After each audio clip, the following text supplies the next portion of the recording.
everybody. Welcome back. Here we are on day 4. I'm glad you were all here with me today. Hopefully you've had a fun week. I think this has been a whole lot of fun. So let's get things moving. Usually I jump into my slides first, but I think today instead I'd love to see your faces, and maybe you can see my face. Let's talk a little bit of, we'll do slides. But first, when we usually talk about our recap from yesterday, I would love to see what everybody is up to. Share with us some of your successes, some of the things that you've been doing to support your body, support your metabolism. What's one thing you've learned? Maybe you can throw it in the chat and we can talk about it. I'd love to know if you've gleaned any information from this. Just like this whole thing is about optimizing our life, optimizing our metabolism. We love to get better at Resolve Medical. I love feedback. So even with that link that Lori sent for Q&A, send me some feedback. Have you liked it so far? Do you wish we had more interaction? Do you want just more case studies from actual patients? Would you like more research? What would you like to see going forward? Because hopefully we can do more of these, and we plan to in the near and distant future. So we want to keep it something that's engaging to help people learn and offer some of our knowledge over to you. So I love it. Yeah, protein first is one takeaway. More protein, double whammy. It does seem like a lot of food. That's actually one question that we'll talk about tomorrow is, how do we get so much protein? So I'm glad you brought that up. It is a lot of protein. And anyway, we'll talk about it a little bit more when we hit that Q&A, but yeah, we'll definitely talk about that. But protein is a big player for sure for metabolism. Nice. Kim downloaded Dr. Norda's book and Breathe. Nice. That's awesome. Or Breath, sorry. Never finished it. Diving into both of those ASAP. Oh, I love it. Amy's working on her breathing. I love it. There's so many things that we can modify. I know it can be overwhelming. Sometimes we're like, where do I start? Not only just on the information that we cover from day to day, but that's why we have those recordings available for you. Hopefully there's maybe one of those days that just resonates with you. So instead of feeling like, oh man, I have so many things to change, pick a day and then pick one small thing in there to start implementing into your life. Because remember, this is a process and this is a journey. We want to put you on that upward climb, that upward trajectory to feeling better. So, yeah, we just want to be able to give you as much information as we possibly can. So with that, let me double check too and see. Listening to Fiber Fueled. Oh, I love it. Yeah, love it. I really enjoyed that book. Okay, I'm going to share my screen and we'll start chatting. And ta-da. Okay, so today we're talking about motion and exercise. It probably won't come as a big surprise to anybody that, hey, exercise movement supports metabolism. Let's talk about some of the benefits that we see from exercise and why it's so important to our metabolism and our health.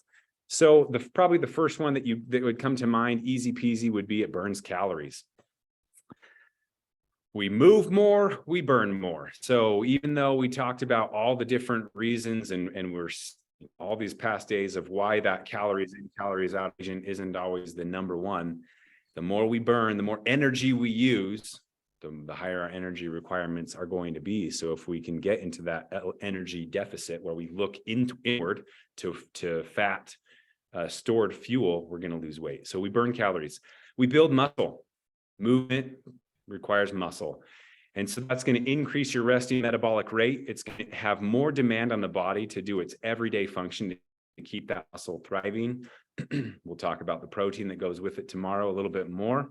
But we're increasing and we're stoking that fire so that it just burns brighter throughout the day. And we regulate blood sugar. So a lot of times we look at how do we get that blood sugar into the cell? How do we optimize insulin use, avoid insulin resistance, that kind of thing? And we all know insulin, it's like the lock and key mechanism. It binds to the blood sugar, gets it inside the cell. It opens the door for it. Well, exercise does that too. So it can really help reduce insulin resistance because it can put blood sugar where it needs to go through the back door, which is great. Reduces inflammation. I know you might be thinking, how in the world does exercise reduce inflammation? I feel like I'm more sore and I'm creating inflammation when I exercise. And to an extent, you are, sure. It's just like the good stress that we get from fasting, the good stress that we get from exercise. Reducing inflammation, or we get positive inflammation, but essentially we're increasing perfusion. We're creating motion inside our body, and motion fosters motion. So by getting things circulating better, we're going to see inflammation go down, cellular energy go up. So we see a reduction in inflammation over time. We just feel better, which comes to that last point. We improve our mood, we improve our energy. We're sending so many positive endorphins to the brain that we think, this is great. And in fact, if you think about exercise and even going for a walk and being outside, where we're starting to integrate some of those things, right? We're not only getting our vitamin D and exercise at the same time, but you've probably noticed that, man, it's so much easier to eat better. It's so much easier to have a positive outlook on life. It's so much easier to sleep better. In fact, I think Roger mentioned yesterday that he sleeps better when he exercises during the day. It's so much easier to stress a little bit less when we exercise during the day. It has so many positive benefits for our life. So when we look at how to do it, it's probably the next big question. What's the best way that we can maximize our returns on exercise? So this is what these studies look at. We're looking at exercise timing, and we're looking at type of exercise that give us the biggest bang for our buck as far as weight loss goes and optimizing metabolism. So research shows morning is best. If you want to lose weight, we got to get you moving in the morning. And this is one of the things we'll talk about tomorrow too, with the tips and tricks. But it's interesting because we see in the research that if you move in the morning, your body increases that metabolic rate, that basal rate, for sometimes an hour, sometimes 6 hours after energy. We don't get that benefit if we're exercising at night, because then your body's starting to enter that rest time to sleep. So we burn more energy if we move in the morning, which is why it's been shown better weight loss than exercising. And really, I think the research, this one looks at from 7 to noon as that morning time. You can certainly exercise earlier if you're a morning owl, that still counts. And then I think afternoon was anywhere between, I think it was 3 or 4 and later. And the type of exercise, moderate to vigorous exercise, which means, jogging, running, high intensity interval training, the things that are getting that heart rate higher, have the most benefit, probably because we're burning more calories, we're moving more. It was really interesting in this study too, that looks at the most effective exercise. They used 5 different metrics to look at obesity, overweight, and which exercises they could use. They used I think it was 15 different exercises, and they were looking at like your BMI, waist to hip ratio, body fat percentage, just a simple waist measurement and a hip measurement. Jogging took the cake. It did the best in 4 of the 5 categories across the board. The 5th one that they checked was hip ratio. And surprisingly to me, the one that did the best in that one was yoga.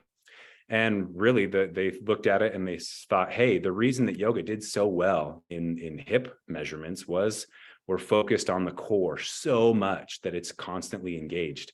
So to me, that talks a little bit about what we'll dive into in a couple minutes, but the importance of varying your exercise. If we look at like the standard recommendations for Americans, 150 minutes of aerobic exercise, that cardio every single week. So that means walking, jogging, getting that heart rate moving, which comes out to be 30 minutes 5 times a day. And then the recommendation is to couple that with strength training 2 other days. That can be body strength, resistance bands, weights, whatever it is. Those are the typical recommendations to keep you healthy. And we'll get into why that is in just a minute. Okay, that's timing. That's what's best. But I think this is the most important key when it comes to exercise. Regardless of what the studies show, consistency and sustainability matter most. If you don't like running, don't choose running. If you don't like getting up early to exercise, exercise in the afternoon. Remember that we're building a life here and a lifestyle that's sustainable for you to make your metabolism higher. It doesn't always mean that we have to be at that top of the best of everything. Make sure that we're doing what works for you. And we'll talk a little bit about that tomorrow as well when it comes to fasting. But consistency, sustainability are so much more important than, unless you're like, I just need the biggest results right now, then sure, follow those things. Exercise in the morning, do the vigorous exercise. So this is one of the research articles that I really liked. And this is a review that's really looking at the benefits of physical activity in reducing our health outside of weight. So the idea of fat but fit, healthy at every body size. So this is great because yes, we all want to look better. We all want to lose weight. We all want to feel better. The importance of this article is to say, hey, we don't want to forget the benefits of physical activity regardless of weight. So across the charts, if we're exercising and moving more and creating an active lifestyle, our cardiovascular risk goes down. High blood pressure isn't an issue. Insulin resistance drops. Cholesterol drops. We have so many other things that are keeping us healthy that weight will come. I mean, usually they say because of all the other things that are happening, we have to see a benefit, even if that isn't the number one thing. So if you even think of like the first law of Newton's first law of an object in motion stays in motion. Same with our bodies. The body in motion stays in motion. And if we want to keep you alive for as long as we want, I mean, if you think about death, that's just no motion. Our heart stopped, our brain stopped, everything is stopped. So we want to keep you moving. So we create motion every single day. We get you moving. And we do that by creating an environment that just creates more movement. And if you think about what we've talked about these previous days, we're trying to create movement in everything. Creating movement in our gut. We're creating movement in our mental space. We're creating movement in our vision toward the future, in movement in toxins and eliminating them from the body. Motion fosters motion. That's an important thing to remember. And so with that in mind, I think it's important to step back and I clicked on the wrong thing. To step back and remember that mastering metabolism is more than just weight loss. There's so much more benefit that we get from movement than just weight. And sometimes that can be a stressful thing because we think about, I'm just not at my goal yet. And we create this self-stress and the self-induced stress that doesn't need to be there because in all other aspects, we're so healthy and living the lifestyle we want, which comes back to that purpose. Why is it that you want to lose weight and master that metabolism? Maybe you're closer than you think. And if we have that defined purpose in mind, it's a whole lot easier to get there and to not get down ourselves. So as we look at physical activity in all of its glory, what that really entails to keep a life mobile, there's really 4 foundations you have to keep in mind. The first 2, cardiovascular health and strength. And the other 2, flexibility, stretching, mobility, and agility. I stuck this little thing in the corner because I'm just curious if I'm crazy or not. Does anybody remember the Presidential Fitness Award? Maybe from when you were a youth or maybe when your kids were. Let me know in the chat. Do you remember in junior high the Presidential Fitness Award? And if you remember, there were different criteria that you had to meet. You had to do like a shuttle run. And usually your teachers grabbed erasers for you to carry back and forth on the basketball lines. Had to do pull-ups. You had to do a sit and reach test to see how flexible you were. There were crunches. I remember my classmates holding my feet so you could do sit-ups, and then pull-ups was the other one. And if you got a certain tier of there were like the classifications. If you met all of the requirements on all of them, then you got the badge, and it was like the coolest thing to be like, yes, yes. I like that Kim said yes, sit-ups and stretches. This was, I don't know. This was always one of those things that I thought, I want to be the presidential fitness. I don't think I ever made it. Pull-ups were definitely not my first strong point in there. I couldn't even wrap my head around How do people do 10 pull-ups? But they were onto something, because if you think back on that test, it hits all 4 of these pillars. And when we look at the research behind these, it's pretty neat to see. Cardiovascular, there's one study that Lori will post that talks about your aerobic ability and strength connected to mortality. And sorry, I got distracted by Heidi saying, yeah, the grade school, climbing the ropes in the gym. I totally remember that. Some of them had knots, some of them didn't. There's a lot of fond memories from PE. I think it's a little different now than when we were kids. I love that rope. Cardiovascular health. So in this study, we look at all-cause mortality. So like, how likely are you to live longer than somebody who's not exercising in a cardiovascular way? And the difference is staggering. And then they say, not only that, here's cardiovascular strength or cardiovascular health. Your all-cause mortality goes down. Strength, all-cause mortality goes down. What happens when you put them together? Significant drop even more. So, which is why the recommendations for every American focus on these 2 pillars, cardiovascular health and strength. If we're doing those 2 things, man, our mortality rate goes way down, and we're building a lifestyle that allows us to do things. In fact, one of the studies that looks at strength that connects mortality is how many push-ups can you do? And they're looking at middle-aged, I think the study, I can't remember, I think it was up to 50 years old. It might have been higher. Your ability to do 40 push-ups at a time meant that your all-cause mortality went way to somebody who could do less than. Now, I think it's important to note that when we look at these studies, is it the fact that you're doing 40 push-ups that makes the difference? Is it the fact that when we look at some of these other ones, like, for example, when we look at the mobility and agility one, there's a study that looks at your ability to sit down without hands and stand back up without hands. You can score a total of 10 points, 5 for going on, 5 for going up. You subtract a point at each state when you need to use a hand or some sort of assistance to get up. So a perfect score would be 10, but if you use 2 hands, you could on both getting down and getting up, then you would score a 6. They show that the sit and stand, all-cause mortality goes down. And is it because that you're able to do that?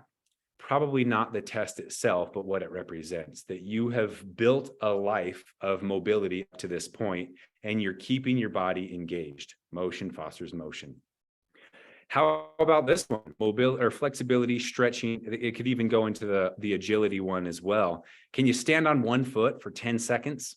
And then can you switch and stand on the other foot for 10 seconds? That's another test that we look at that shows all-cause mortality goes down if you're able to do that. Balance is important. And even recently, the Institute for Functional Medicine, where we get a lot of our training in that functional medicine realm, put out a research article showing the benefits of flexibility. And one thing that I thought was super cool to that is one of the exercise modalities that they recommended and they highlighted was dance. Dance makes you more flexible and gets you moving. For some of us like me, maybe you just feel so self-conscious and it's awkward. You're like, nah, you don't want to watch me dance. If it was my sister-in-law, she would make us have a dance party because talking about mobility exercise. So we got dance. But anyway, it's cool because not only do you get the motion and mobility, but you're sending those positive endorphins of connection to other people. You bring in the music, stress goes down, so many great benefits there.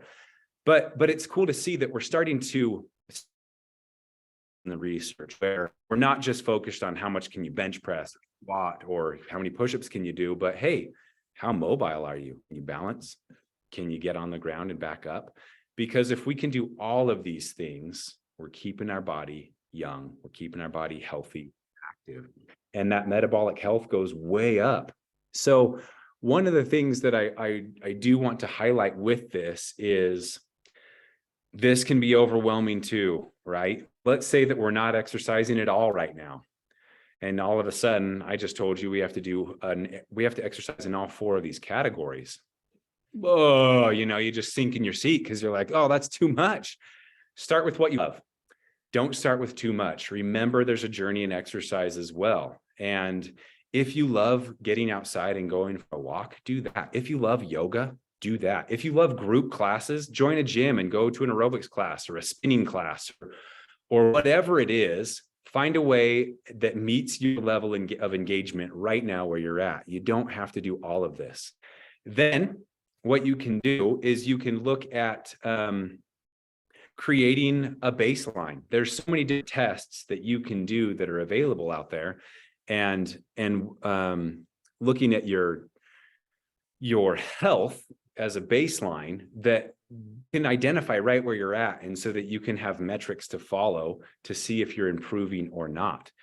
Even as simple as the sit and stand test. How many points do you deduct using hands and different points of contact, getting up and down? Can you improve on that? And there is this is something that we talk a lot about in our master class of the Mastering Metabolism coming up in April, where we walk you through these things to show you how to set a baseline and how to be able to track progress in a positive way. It doesn't mean you have to cohort. There's also amazing resources out there. One of them is a website called Top End Supports, and I'll have Lori put the link in there, where you can find lists of tests for flexibility, for agility, for strength, for cardiovascular health. And they can start from the most simple all the way to the highest end athlete. And they break them down into different categories. I want to check my cardio health. I want to check my stretching. I want to check my mobility. So it's a great resource to kind of spot check and pick some things that might work for you. Okay, so that's exercise and all its different forms.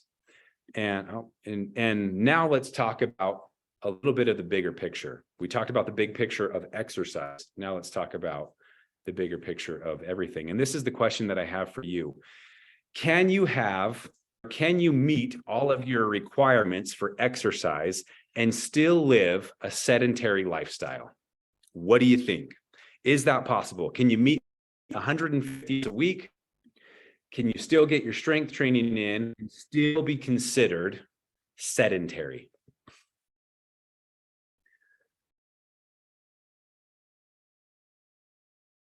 I'm going to give you just a minute to answer that question, or just think about it too. Carolyn, she says no. Heidi says yes. Amy says yes. This is an area that might not be so cut and dry to some people as to how it works. But I want you to think about this. What if you exercise in the morning, you get your 30 minutes a day, get showered, get ready for the day, you jump in your car, you sit down for your 10 to 30 minute commute to work, and then you sit all day long at your job. Would you consider that you have a sedentary lifestyle? The research says that, yeah, you definitely can. It's called an active sedentary lifestyle. And so on average, adults sit for 9 hours a day, and that increases as we age. The older we get, the longer we sit. So the bigger picture is looking at exercise is good. Create an active lifestyle is better. Exercising with an active lifestyle while decreasing sedentary behavior throughout the day is best. Like, that's the way that we really start to find our longevity. I really liked this research article. There's other ones that probably were better to link, but this one I thought was really interesting because maybe you've heard this term being floated around the last few years, where sitting is the new smoking. Well, somebody thought, hey, let's take this literally. Is sitting just as detrimental to your health as smoking? Let's research it. I don't know if they were just angry about the term, but I don't know that anybody that created that terminology, sitting is the new smoking, really was saying, hey, sitting is just as bad for you as smoking. Really, I think what they were saying is smoking was an epidemic. We didn't know right when it first started that it was bad for us.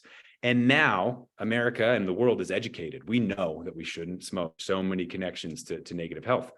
What's the next hidden epidemic that we need to address? Because we've raised awareness about smoking, not to downplay the negative effects of it, but what's our next step? And it's sitting. So yeah, this does show you the statistics that smoking by far and wide is worse than sitting, but it does show you the statistics of sitting as well, that it is negative. And that's why I included it if you want to check it out. But really that's what we're driving at is it's a hidden epidemic. We all do it. It's a part of everything that we do, typically because technology drives a lot of our lives, or entertainment, phones, screens, that kind of thing. So the question becomes, how do we decrease our sedentary behavior? And this is where I would love for you to throw in your chat. What are things that you do? And decreasing sedentary behavior means we're breaking up the sitting. Maybe you still have to sit for 8 hours for your job, and that's fine. What do you do to make it so that it's not continuous throughout the day? How do we build activity into that routine? So I would love to hear from you some of the things that you do. Here are some of the things that work great that you could incorporate into your life to reduce sedentary behavior. The first one I put on the list is to drink more water. And the reason I put it on there is because if you're drinking more water, you have to take more bathroom breaks. You're just going to get up and pee more. So it forces movement. Not only does it force movement, but hey, we're hydrating and we're supporting cellular health and so many great things. So every time you feel that urge to go to the bathroom, say, yes, I am fighting my sedentary behavior. Get up and go. So habit stacking would be the other one. There's a great book, Atomic Habits, that talks about taking small acts that we can put on things that already are taking place. And one of the examples is the guy that did some of this research said, every time I go to the bathroom, I'm going to do 2 push-ups. You know, maybe you're like, that sounds like nothing. And that's the whole point. But how many push-ups are you doing after you go to the bathroom right now? Maybe you're like, I don't really want to get down on the floor, whether I'm at work or at home, and do a push-up. Maybe it's like every time I go to the bathroom, I'm going to do 2 jumping jacks, or I'm going to do 2 leg raises, or I'm going to stretch for 10 seconds. Make it something so small that it's almost mindless, that you're like, oh, this isn't going to do anything. Because as you're stretching, you're like, or as you're doing your push-ups, you're going to think to yourself, I can do more than 2. I mean, I'm here, might as well do 5. Do more push-ups. Or I'm holding my stretch for 10 seconds. You know what? This other stretch feels really good too. And all of a sudden you do that as well. So habit stacking can be really good if you pick something that you're already doing and you put something on there that you want to do. Park in the back. Just make yourself walk more. You know, sometimes you'll see parking lots that have the little stalls that say, park here for better health, like clear in the back. This is one that I think St. George has an interesting dynamic with, because as summer approaches, it's not the spots at the front of the store that disappear, it's the shady spots, and they're always in the back. So once that heat hits, we're pretty good about walking because it's just too hot to come back to your car. But maybe those spots are all full. So then find a spot that's the furthest distance away from any given cart return, so that after you load your groceries or load whatever errand you're running, you got to take a minute to take your cart back. And as you're taking your cart back, think to yourself, yes, I'm fighting sedentary behavior. I'm making myself more active. Motion fosters motion. We want to keep you moving. Set a productivity tracker every 10, 20 minutes. Research shows that taking breaks, if you can be hyper-focused and do your work and then take a break and come back to it, you're more engaged. Your brain loves to see that big picture. Go over to the window, take a deep breath, use the audible sigh, look at the horizon, reduce that stress, come back. So wonderful productivity trackers available out there. Standing desks are great. There's ones that move up and down. If that's not an option, then try sitting on a yoga ball or a stool, or just mix it up. A physical therapist that I talked to, that I saw his video on YouTube when he was talking about sedentary behavior, he said, it's really interesting because the research shows that we don't see an uptick in back pain and neck pain like we thought would from the next generation of youth that use cell phones, and they call it text neck, right? You're like this. He said, we don't see any increase in reported neck injury or neck pain as we did before. It's the same. And he said, so it's not so much the position that you're in, it's the inability to move. So his term was the next position is the best position. Change positions frequently. So if you're sitting, try putting your feet up on a chair, try turning to one side and sitting a little bit different. How about the other way? In fact, it's interesting too, looking at research that this just popped in my mind, looking at research that talks about carpal tunnel, they determined it wasn't keyboard strokes that created more carpal tunnel, because Your hands are constantly in motion. It was the mouse, where your hand is stationary and it's just moving in one set position. And so they saw more carpal tunnel in the right hand. I should have put a link to that. Sorry, I don't have that one. But these are all ways that we can reduce sedentary behavior. Holy smokes. I'm way over my time. Sorry, guys. I'm already a minute in. I'm just going to jump on here and see what, James Clear, Atomic Habits is the one. My wife does squats when she brushes her teeth. I love it.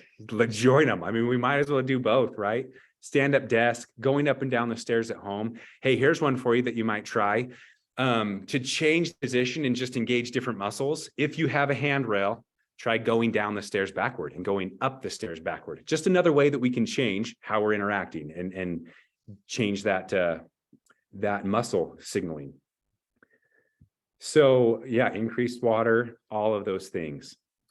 So thank you. Yeah, I love all these things that people are saying and what they do. I'm gonna try doing squats when I brush my teeth tonight. That's a good one to try. Park far away, I love it. So that's really the end of our overall summary of exercise. And I hope that we've painted the picture of a couple different things. One is exercise is important. We want to get you moving, and we want to start you on that path with what matters the most to you and what makes it engaging to you and something that you can sustain and do consistently, because that's the most important. Once we have that mastered, then we start to look at these other things. What can we do to establish a baseline? How's my flexibility? How's my stretching? Maybe you go to that Top End Sports website and look at some of the tests that you can do to check where you're at. Another great option is, for establishing a baseline of sedentary behavior, is evaluate your day. One recommendation that I received was set a timer on your phone. It's going to go off every 20 minutes. And at the 20-minute mark, when your timer goes off, reset your timer or turn it off if there's another one already set. And then write down what you've been doing the last 20 minutes as simply as you can from a mood standpoint. I was sitting, I was walking, I was exercising or playing with kids or whatever it was, dishes. And then at the end of the day, you can go back and you can review in chunks. Maybe you just do little ticks. How many of my 20-minute increments were spent sitting? How high is sedentary behavior? And maybe you'll be surprised one way or the other. Maybe you're like, oh, I move way more than I thought. Or you'll be like, whoa, I do not move nearly as much as I thought I did. So evaluating your day can be a great way to establish a baseline. Pick one of these ways to reduce your behavior would be another way that you can do, or a challenge you can incorporate from today. And finally, come back tomorrow. We're not done. We've covered so much ground, but we're not even done. And it's really exciting. I'm going to make my face come back here. So that's exercise in a nutshell. There's a lot to it. And there's so many great resources out there. If it is something that you thinking about today, or nutrition or toxins or stress and sleep, all of these things that we've talked about, if you want more help, I hope I've given you enough resources that you have a starting point. If you're like, man, I just feel like I need somebody else on my side, reach out. We're happy to talk and see if what we have to offer fits what you're looking for. Join our cohort. That way you can be with like-minded people, have that support system in place, work with Lori. She's amazing, and get that assistance along the way so that you can drip these things into place in your lifetime, so that after the period of the master class, you look back and think, man, I've made a huge difference and a huge contribution to my health. Or take all of this information and go talk to your primary care provider and say, hey, this is where I would like to be. What can you do to help me? Check out ifm.org. That's the Institute for Functional Medicine. They have a link right on the top that says find a provider. And you can find providers that are similar and like-minded to what we do at Resolve Medical that might be closer to you. And those are all options. Really, we just want to get you thinking and start to think, what are some ways that I can increase my health today from a physical and exercise standpoint? So thank you for joining me. I'm excited for tomorrow. Please, if you have other questions, send them my way. Any recommendations, send them my way. Feedback, positive or negative, please send it my way. I want to improve just as much and make this engaging and exciting for you. So That's it from me. I'm going to leave this open for a little bit just so that Lori can finish answering any questions that you may have, give you a chance to download the chat if you want those links and other responses and from other participants. And we'll see you tomorrow. Thanks so much for joining me.